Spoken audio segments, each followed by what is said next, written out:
All right, welcome everybody to the first episode of the Social Conversations. Welcome to my first guest, Karl Kaay. How's it going, bro? Yeah. Thank you. Yeah, it's going great. I'm going great. I'm doing good. How about you? You I'm good? doing great, bro. I'm doing awesome. I've got so many Yeah. great plans. Like 2021 is gonna be crazy. Me and Yeah. Karl got some That's other shit planned for later this year that is just gonna go crazy. facts. If you guys haven't seen the Facts. original video that we just dropped with Karl just about a week Track ago. race, both staying in my own lane. About to take off, fast break, I'm a rocket. Like Deshaun, I can move well in the pocket. How a nigga feels seem to be the only topic. Kawhi staying silent, that's my way to say stop it. Giving alley-oop to niggas, they case cool like the other side of the pillow. No way, Jose, I could never ever open up another day of my life. And the streaming numbers have been crazy too. It's actually like 6,500, I'm pretty sure. Yeah. Bro, it's going up there, crazy. man. It's up there. The dance up there. video was crazy too. Yup. Bro, Go check that out on my Instagram. Yeah, man. facts. Check Karl out on Instagram. All the links are going to be down below. So if you guys are interested in terms of like following Karl or me on our journeys, make sure to follow that because we have a lot of amazing things planned on his side. He's got new music dropping. Check out his Spotify. He just opened that up recently. He's going to be dropping a ton of music. But I guess let's dive into Karl. So as you guys heard in the title, it's a conversation. So I am going to be asking Karl some questions like an interview, but mainly it's going to be just a conversation. So like I might start talking in between something, he might start talking. So it's not really an interview. It's just we're kind of talking back and forth. Yeah. So it's like just like an interesting conversation. I guess like your fans will enjoy it, my fans will enjoy it. I think it'll be kind of an interesting, I guess, combo. But I wanted to start off with just you breaking down a little bit of like your, I guess you can say, just your come up story, like where exactly you come from, and how you kind of got into music, and just how like a general, I guess, roadmap of where things started and where they are now. Okay, so pretty much, like as you guys know, my name is Karl Kaay, and pretty much, yeah. So I started my music career, I'd say probably like when I was like 8, because at a very young age I fell in love with hip hop. Thanks to my brothers, because I have a lot of older brothers, and they put me on a lot of music, but hip hop was like the one that was just at the top for me. And so growing up, yeah, trying to be like them and looking up to them, I fell in love with hip hop. And then around the age of 8, I started like recording music through my brother's Nokia phone. Like we would go on the internet, go on a website called Shadowville Beats. At the time, it was like pretty poppin', and I would just pick beats and just put the phone right next to the speakers and just start rapping and recording them. Wow. And I still remember how like every single time I would record them, I would have like 5 songs like on the like voice notes or whatever, and I would make each of my siblings listen to it, and I'd be like, bro, like I just sold 1 million copies this week because 5 of my siblings listened to it, so that equals 1 million copies of my album that just sold. You know, I just had major dreams like that. And then growing up, like, you know, I kind of dozed off on like my rap career, I guess you could say. And then like, you know, I was just a fan of hip hop in general. And then around when I was like 12 or 13, I decided to make a song. Get back in the studio, like, you know, just make a quick song while I was in middle school.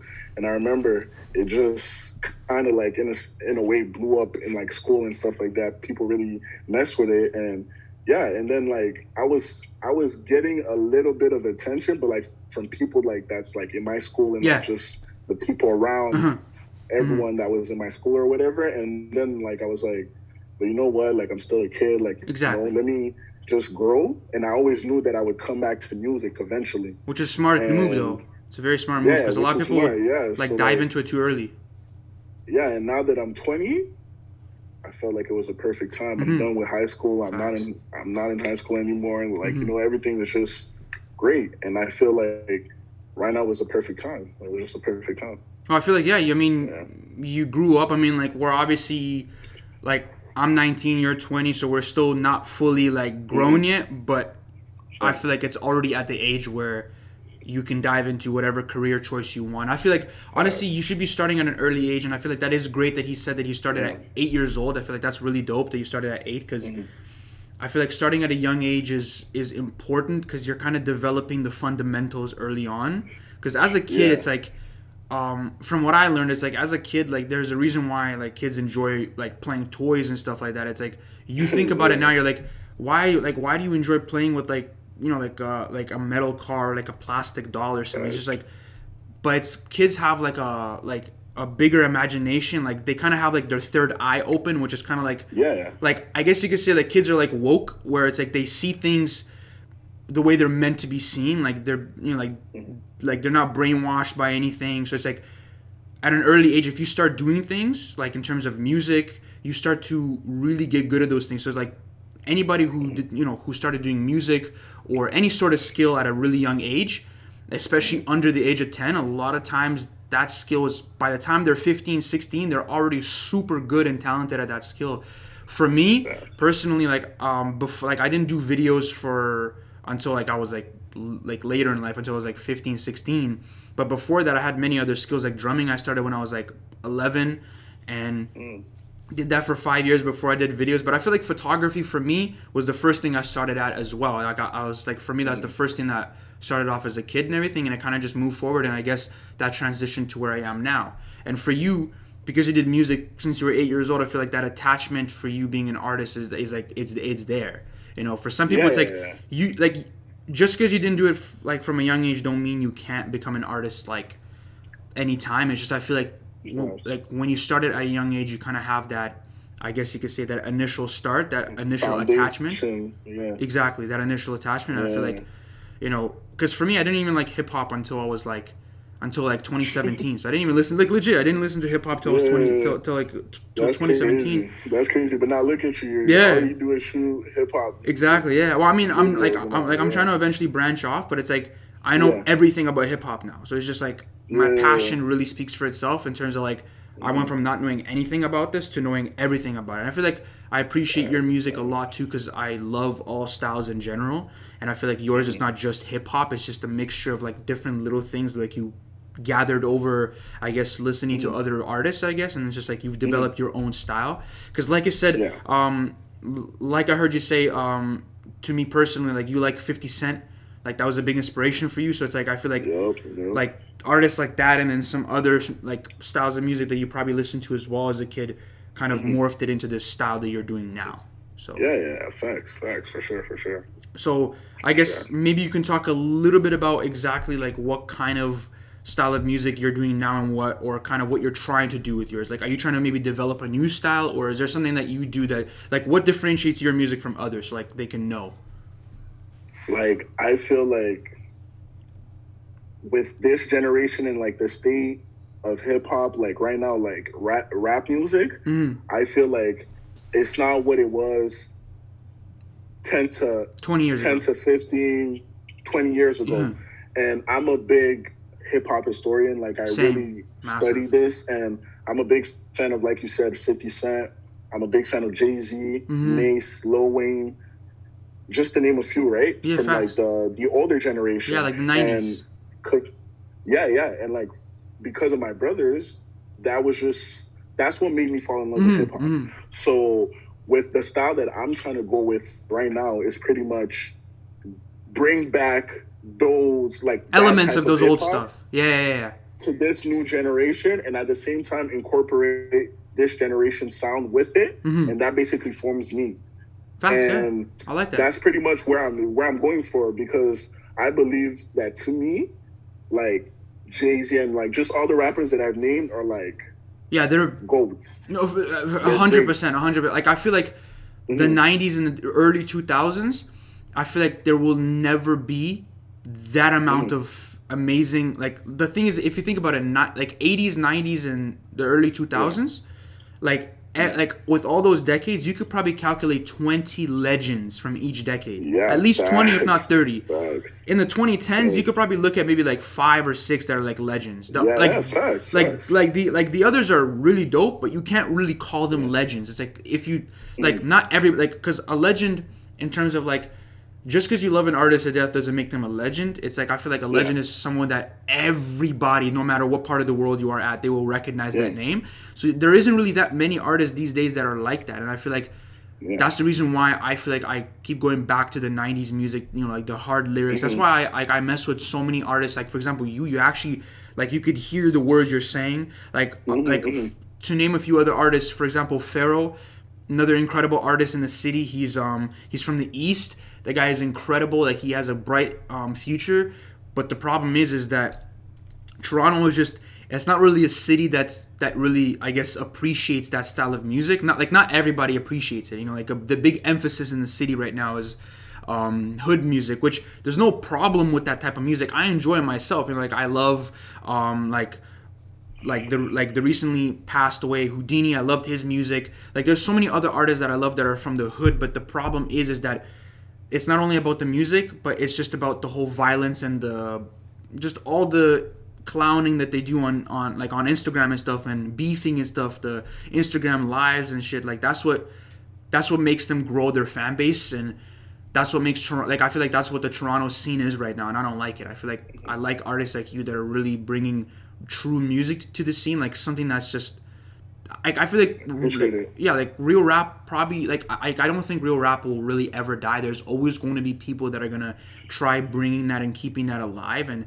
there's so many great people in the city, and like, I can't wait for you and these other guys to finally see the success. And I feel like maybe Toronto right now at the moment isn't the place in terms of that style of music. Maybe it just takes a few people from the US, for example, people who love that style of music, to find the Toronto artists who do love the classic rap and kind of connect with them and start checking these artists out like you. Because I know there's there's thousands and if not millions of fans that would love your style of music that are in the US, not here. You know, and it's just maybe because they see that it says, oh, he's from Canada, they probably don't even want to listen to it. Like, I feel like that's just the problem right now. And for me, like, I'm hoping that with my platform I'll grow it, I'll change it. Like, since I'm going to be going to Miami, doing a lot of videos with the US artists, I'm going to be building my platform and just I just want to have a diverse audience. I don't want to just have rappers and hip hop fans. I want to have that, but I also want to have R&B lovers in the audience. I want to have people who love pop music in general. I feel like all that stuff together, rock fans, everything, all in one, and a community from different countries. I don't want just Canadians watching my stuff. So that way, everybody's going to be able to, like, it's essentially becomes global, you know. Yeah, thanks. And you've experienced a bit of the global thing. Like, you've had a dance video done on you from Rwanda, which was really cool, though. That was crazy. I know, like, I watched that even today again. I was just like, I was so shocked. It's like, that actually happened. Like, that's crazy. Facts. I was too, because the way that came up was just like out of nowhere. And to be honest, they approached me even before the song dropped. Oh, so like, they heard a preview. A few hours before, like, the preview we dropped. Oh, they heard that, and I even asked them, I'm like, how did you guys even get a hold of, you know, my post or anything? And they're like, Explore page, and I was like, wow. Like, the Explore page, really? Social media was able to, like, transfer my music to a whole nother continent, not just a different country. But the thing is, you didn't even tag anything, like, in terms of, like, you, like... No, I didn't tag nothing. No hashtags, nothing. Wow, like, that's the crazy thing, because what I heard is the algorithm on Instagram is, if you ever, like, just as a curious thing, if you go back to my old post when I used to post photography stuff, if you scroll down to my description, you just see a bunch of tags. Because I'm pretty sure they changed the algorithm again. Before that, to really get on the Explore page, you had to put a bunch of tags on, hashtags to get on these different hashtag pages, or these dedicated Explore pages, and that's the only way you could. Then, if you get a bunch of likes, you get on the Explore page. So the fact that you got on the Explore page, I feel like it's just I feel like because there's so many people that liked it and supported it in such a short period of time, Instagram was like, people love this post. Let's share it to the world, and you had that incredible, because like they didn't even like. You don't even personally know them, and they did that, which is crazy. No, I don't. I know. That's what's crazy, and I was just I felt so honored that 100%. Just the love I've been receiving is crazy, and I did not expect this. Like, you know, it's just for sure. No, I mean, you don't expect that with your first song ever. Even even your 10th song, realistically, you can't just sit there and be like, I'm gonna get all the love in the world. You can't just sit there and say that. You can sit there and be like, I would love that, but you can't just be kind of like saying like you have to receive it, because nobody really owes you anything. And I feel like I feel like you just put the quality music out there, and you were like you received the love you deserve, and I feel like there's still way more to come. This is just the beginning, and I feel like that should be like the signs of how good it performed on its first week. Like just under 5,000 streams in the first week. That is insane numbers. First song. That was crazy. I know. Like even today, I was asking my boy. I'm like, "Yo, how many streams do you think I have off of like? What do you think?" And he's like, "I don't know, probably 2K." And I showed him, and he's like, "Whoa, like you're at 6-something K." And taking that's only on Spotify. Facts, yeah. I don't even know what's Apple Music. I just feel so blessed. Like I didn't expect this. I no, really for sure. didn't. Like, and I'm so thankful. I'm so 100%, thankful. Yeah. And this is just a start, and that's without promos, ladies and gentlemen. Like we're gonna start looking into more promotional aspects. That's a big part of just in general, like music in general. It's a big part of that. So promotion is gonna take this because like look, if you got 6,000 streams naturally, it reached people in other countries. You know that with some promotion. I feel like this song can eat. Like I feel like it's worthy of having a few million listens on it. It's worthy of getting. Thank you. No, I'm serious. Like the quality, the dedication, it's worthy of millions of streams, and I feel like it's just it can get there with some promotional push. And for me personally, I'm still learning. I'm still trying to contact like people from the inside and stuff. Like I'm already talking with people in LA and stuff, just to kind of understand the game. Because the only way you can really be successful is by examining things. Like I don't understand how people jump into things being like, oh, I know how to do this stuff. It's like, I know I'm going to succeed. Like, you have to examine what's already working. You know that these artists are getting streams. How are they getting streams? You learn what they do. You go on their accounts and you see that they've been promoted on literally 20 different pages. Oh, that's how they're getting their songs out there. The biggest reason why the biggest artists get streams, it's not because, like, you know, like artists that get over a few million streams, it's not because it's naturally building. Because like if an artist didn't put any promo, even the biggest artist in the world like Drake, if he doesn't put any promos on his stuff, he'll probably get maybe 10 to 20 million streams max. That's the most like naturally he'll get. The only reason his stuff gets 200 million is he gets put on the biggest streaming platforms in terms of playlists, biggest playlist like Rap Caviar, which I think has over 10 million like followers and listeners every time. So he gets put on the top list. That's how artists really blow up. It's playlisting and marketing, because the marketing budgets they have, like, you know, like Drake probably invests, I don't know, a mil into a song. Half that probably goes into promotions. Like 500K probably goes into promos alone. So it's like that's the reason why he's able to get it out there. Not because Drake can't get really good numbers, but that's just the game. That's how it works. That's how you get it out there. You know, and same thing with radio. You know, to get it on the radio, you can have a good song in it, but at the same time, you have to reach the audiences. Like, you know, it's not easy for people to see your stuff. Even though you do have people who see your stuff naturally, to really take it to the next level, you have to promote.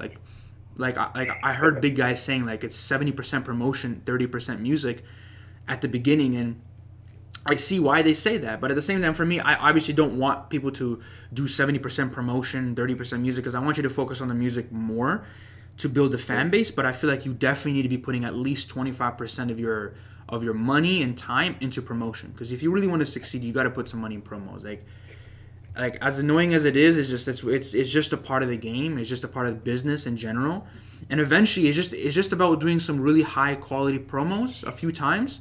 You build that genuine fan base, and now you don't even have to really worry about promo. Like, of course, if you want to become a legend, a star who has like hundreds of millions, then of course you're gonna have to keep promoing. But you can get to a point where you have a few hundred thousand or a few million devoted fans, and honestly, I think that's really the goal you should be aiming for. If you get beyond that, amazing, like you've surpassed your goal. But I think the goal right now is just getting that first few 100,000 real people. Or actually, no, first should be the first few thousand to the first few tens of thousand, and then it'll be, you know, like moving up slowly. But I feel like if you've reached the point where you have 1 million in like people who really enjoy your stuff, I feel like that's already an accomplishment, where anything beyond that is just a plus.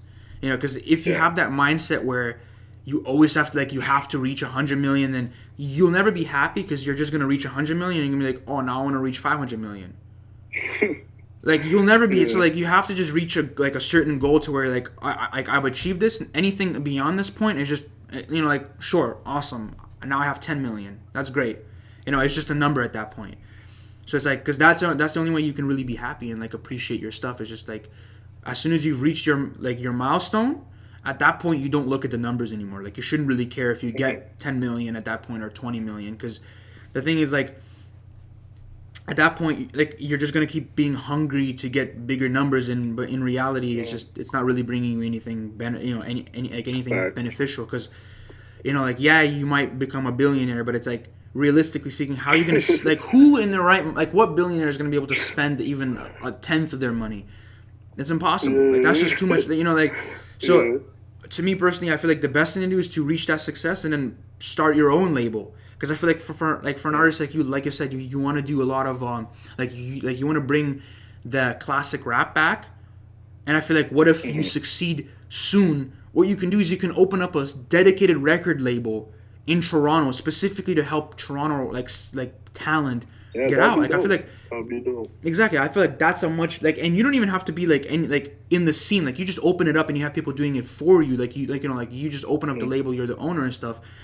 But it's like, I feel like that will be a much better, more productive use of your time, rather than than trying to chase getting millions and millions and millions, like hundreds of millions of like views and shit. Because I feel like to a certain degree, it's like, it just gets like too old, So I feel like that's important to keep in mind, So yeah, facts for sure. But yeah, because like, I don't know, I just been seeing that as a big issue, like, not even just lately, just in general. Like, people just don't even want to like support each other. Like each person just wants to do this shit for themselves, and it's like they don't want to support each other. And I feel like that's the problem right now. Like, Drake isn't going to, like, imagine if Drake did a feature right now with with an artist in the city right now. Like, you haven't seen an artist do a feature with Drake. Like, a Toronto artist with Drake, you haven't seen it yet. And I've talked to many people, and they've told me the reason he doesn't do it is because if he does it, the city's going to go fucking crazy. Like, that person's going to explode. That person's going to explode to that level to where he might even overtake Drake. Because he just got, like, because of how much hype he has, he might even become to the point where he's, he'll start rivaling Drake's position, and Drake doesn't want that. So I feel like people always just look at their positions and kind of like, I feel like that's the problem with the city too. Everybody just, like, the hate trade in the city is crazy. I feel like the killings and shit, like, that stuff just needs to stop. And I feel like having more artists like you with the genuine music, like, I feel like that's really what's going to change the city, for the better. When people start ignoring the hatred music, and they start paying attention to your music, the genuine stuff that doesn't talk about people that have been dead for years. I feel like that's really going to start healing the city slowly. Like, I don't know what your opinion is, like, on that whole, like, I guess, portion of the discussion in terms of like what do you think about our city being extremely, like, in that hatred portion where, like, artists just keep killing themselves and shit? Like, what do you think about that? To be honest, when I think of, like, I don't really like violence. I don't really like, I wouldn't promote that personally. Like, I really wish that, like, all artists from the city could, like, collaborate together, because I believe that there's a lot of talent in the city. 100%. And I feel like if that was the case, like, look at, like, Atlanta rappers, for example, for example, Gucci Mane. He's the one that put on most of the rappers from Atlanta that we know today. Like, and that's why the scene's so powerful right now. And, exactly. They stick together. They're like brothers. And, like, I just wish Toronto was like that. 100%. Because, that's the main issue here. Like you brought up a good point.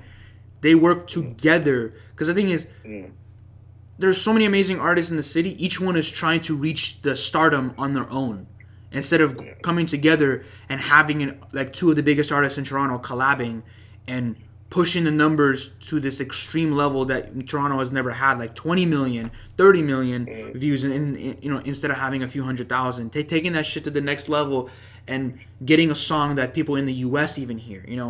That's what we need, but it's not happening. People are just being like, oh, I don't want you on my track because we're op. Like, you're my op.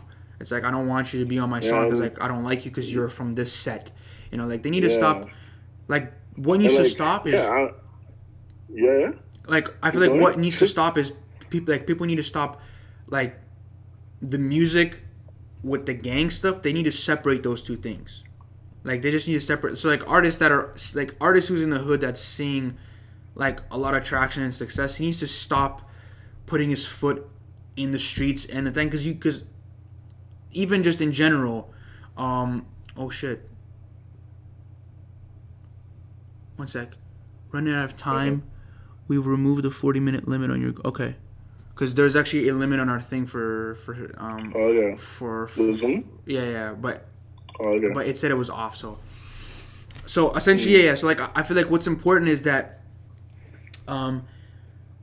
like they separate those two things. You know, and like an artist can't be in the streets and doing music. You know, because the streets is just gonna catch up with him. You know, so he needs to just leave that life and as soon as possible just move. Or artists that are not even in the streets at all need to be popping off themselves, because that's the problem. The artists that are not in the streets are not getting the recognition, because they don't have that, I guess, that value that people want in Toronto. So I feel like that's.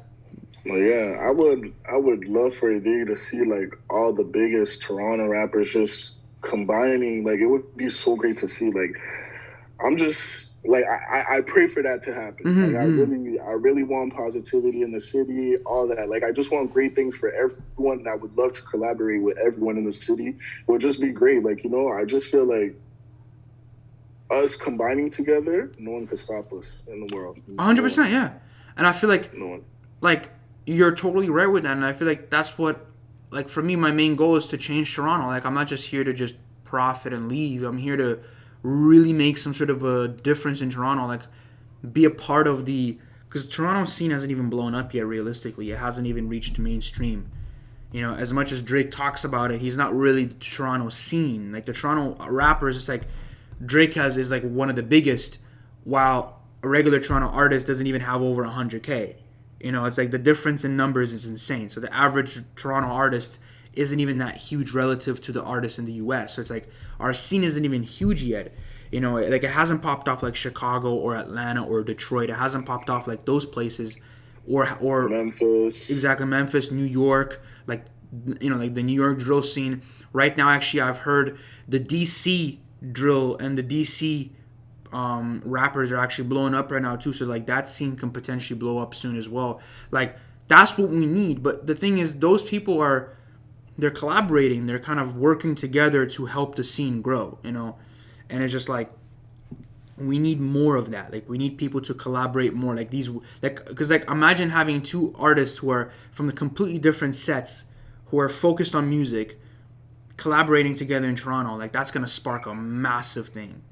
That's what we need. And I feel like with my platform, I'm gonna grow this proper community with genuine supporters, like not people who just want to see clowning and all this other stuff, like genuine music lovers, and bring that to Toronto and help artists really blow up. Because I feel like it's just like it's about time that Toronto artists got the chance to get where they need to be. Because like there's such a small list of specifically rappers who are making it out. Like there's a lot of people in the U.S., like a lot of big names in terms of like actors, tech reviewers, producers that are coming from Toronto and Canada that are huge, that are massive. Like the thing is, you don't even understand how many big names that are in the U.S. right now that have all been born in Canada just moved into the U.S. Like a bunch of the biggest names out there, they're all Canadians.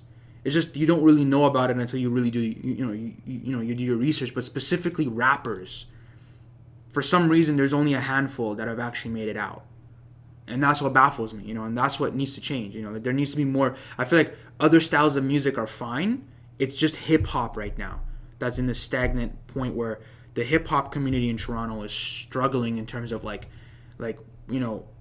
we've just been losing people left and right and center. I feel like that needs to change. So I hope that we can definitely build something and really change the Toronto scene, because I feel like seeing what we can do just with your one song, like that should really go to show that like we're really going to take over soon. So the next question is, what are your plans in terms of like where do you want to take your career next? Like what is exactly like your next, like what are your plans in terms of like achievements? Like what are you trying to achieve? Because like because like I've talked about the stuff that would make sense. Now I want to hear your perspective in terms of like what you personally want to achieve. Like what I personally want to achieve in terms of your entire career. Like what do you want to accomplish with your career? I want to be able to win Grammys, be at the Grammys, win Album of the Year at the Grammys. I want to be able to dominate award shows, win awards left and right, just being recognized for my music. I want my music to connect the world. I don't just want it to stay here in Toronto. Yeah.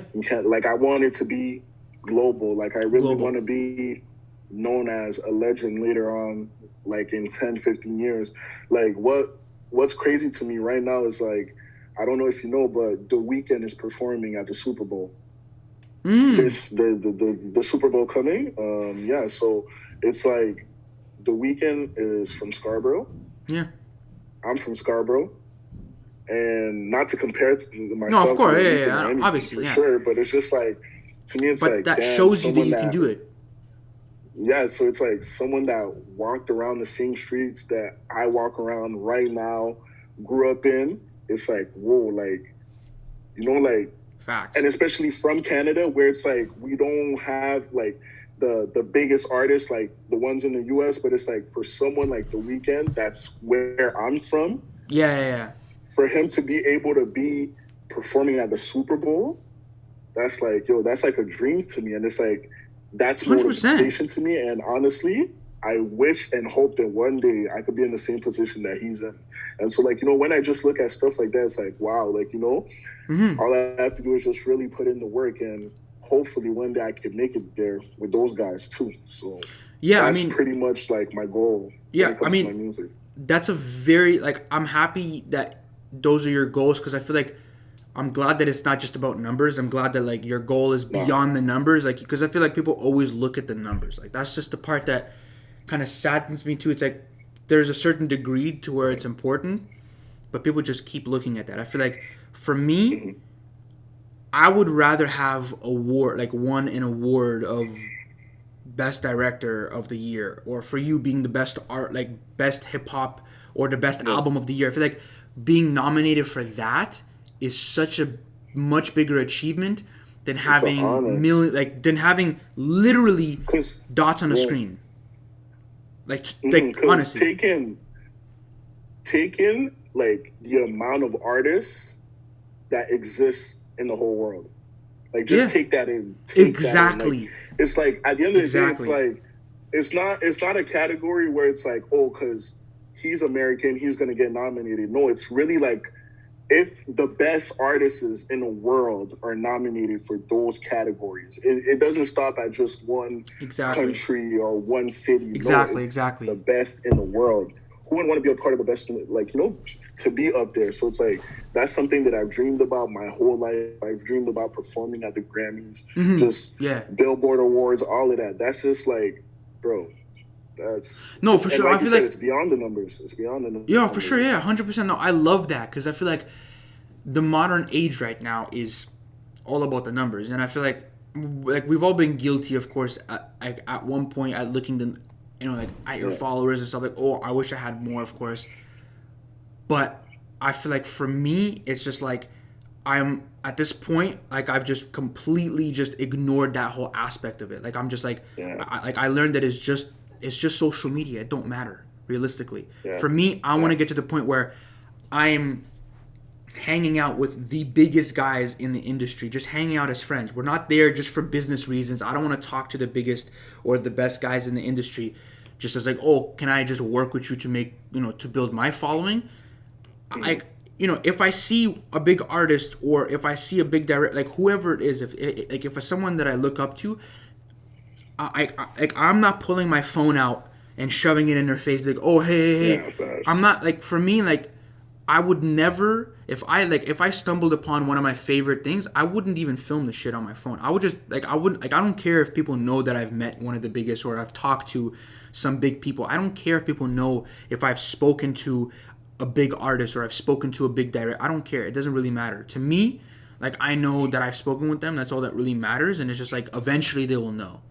I don't have to shove my phone out and be like, oh shit, I spoke to this artist. Like, or it's like you met this person. Because like imagine if you were in that position where it's like you're trying to speak to somebody, to like another artist that you believe in. You fly him out to meet him and be like, to make sure that he's perfectly fit for your label, and then he just walks in the room and just starts fucking screaming and filming you and be like, oh shit, I just met Karl. It's like, it's cool, but at the same time, it's like, at that point, it's like, bro, you're human too. You gotta so I feel like social media aside, the goal of winning a album of the year, knowing that there is literally thousands and thousands and thousands of artists. Look, same thing with videographers, directors, painters, whoever whatever career you're in, whatever you do, there are hundreds of thousands of people that do the exact same thing, and sometimes maybe a good chunk of them are better than you, or if they're not better than you, they do something else better than you, but you ended up in this position. So it's like you did multiple, not just one thing, like, because to end up at that position, it's not just having good music, it's having good relationships. Because I think it's, as much as you think that it's just about good music, it's about good promotion, it's about having good connections with the people that actually operate that whole thing. Because if you're not in good terms with the people who run and support that shows, and then even if your music's amazing, they're not going to support you. So it's like you also have to be on good terms and be a part of the community, I guess you can say, in terms of like other artists. Like you have to be a part of that community. And it's like that's why you don't really see street rappers and these artists really ever winning awards, because they're just not really a part of that. Like they just don't really support that scene. And I feel like it kind of sucks though, But for you, I feel like with your music, like you could definitely, like I can already envision you being on stage right now, just being like album of the year, like getting an award for album of the year, because like. Thank you. That's just such a monumental achievement. It's unfathomable, honestly. It's like I feel like the only time you'll really like I don't think in the first week or even year you'll even understand how monumental it is, because I feel like by the time you get that, from what I've seen, is like by the time you reach the goal, you've experienced everything. So for you, so when you actually win the award, you probably might it might not even faze you. You might even just be like, it's just awesome, I won an award. But it's like you might act that way at that point because you've been through so much to get to that point. You've worked your ass off so much to be at that point. You've seen so many amazing things. It's like to you, it's just an award at this point. But eventually, when time goes on and a few years later, you look back at that and you're like, I really have this album of the year award on my shelf right now. That's crazy. Like you really because I look back on my other videos and like there's no, like, it's actually crazy that what opportunities I got, and I didn't appreciate them until now. I was ecstatic at that time, but I get more appreciative of the stuff that I'm doing when time goes on. So I feel like exactly, because I feel like right now you're thinking about winning the album of the year, you would go nuts, but that's because you've never won an award for music. That's why you're so excited about it. But you will win a bunch of awards before you get to that point. So for you, when you get to that point, you're like, I'm honored, thank you so much, but like you won't act like a fanboy, being like just going crazy and shit. So it's just like. But eventually you'll look back at it and it's like your family members, your friends, your future kids will look at it and be like, this is a monumental achievement that like is crazy, And I feel like that will live forever, because if you look at all the legends back then, it's like you still talk about like everyone talks about Michael Jackson to this day, and it's just like if he was all about the money and all about the just numbers in general, he wouldn't be a legend, because he won so many awards too, because he focused on making something that everybody loved. And I feel like your music is something anybody can sit down and enjoy. That's what I love about it. Yeah, thanks. I appreciate it. Man. That means a lot. 100%. No, because for you, like I feel like you have everything you need to reach that goal. I wouldn't be saying this to a street rapper, being like, oh, you might win the album of the year. No, because you probably won't. Not because your music is shit. It's just physically you won't, because of the other restrictions that come with being a street rapper. For you, you don't have to worry about those restrictions. I feel like you are doing the type of music that can really get that appreciation. I just feel like it's important right now that we just continue working forward, continue pushing, and we will get to the point where Toronto is being recognized. We will work together profusely, creating great content, and because I feel like me and you are, like, both of us have a similar quality that we're going to continue working forward until we achieve our thing. And yeah, for sure. It's just don't give up. Maybe it might not happen in the next year or two, but with hard work, like for sure. I feel like within it the all next, comes with patience. Yeah, 100%. No, that's the thing people don't have these days, and I feel like you have that.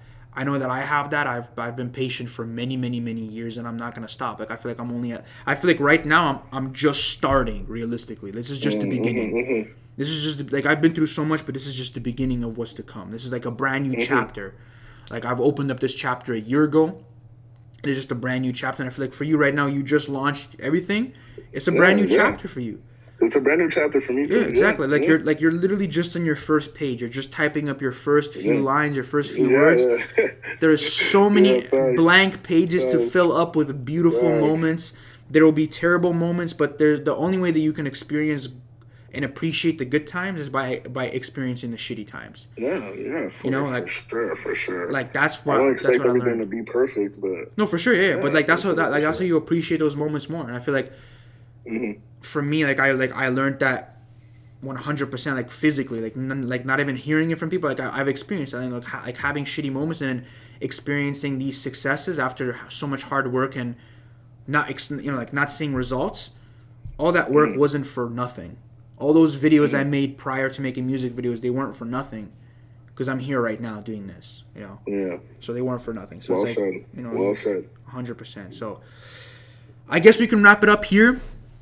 Thank you for everybody for joining us on episode 1 on these social conversations. Thank you, Karl. I can see you're tired. I'm tired as hell as well. It's time to wrap things up, to go to bed. It's practically 11 o'clock when we're filming this. But yeah, guys, take care. We'll talk to you guys soon. Peace. Thank you. See you later, guys.